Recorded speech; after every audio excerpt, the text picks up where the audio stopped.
ఒకసారి లక్ష్మీదేవి ఆవుల దగ్గరికి వెళ్ళింది.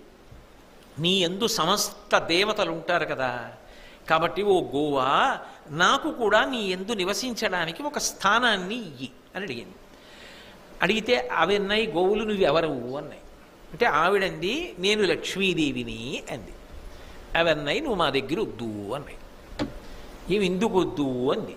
నువ్వు చించెల లక్ష్మివి, నువ్వు ఒక చోట ఉండేదానివి కావు, చించెలత్వం నాకు ఇష్టం ఉండదు, కాబట్టి నువ్వు మా దగ్గర వద్దు, వెళ్ళిపో అన్నాయి.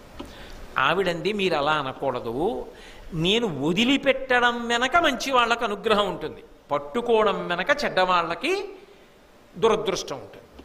నేను రాక్షసుల్ని వదిలిపెట్టి వెళ్ళిపోతుంటాను, అందువల్ల లోకము రక్షింపబడుతుంటుంది.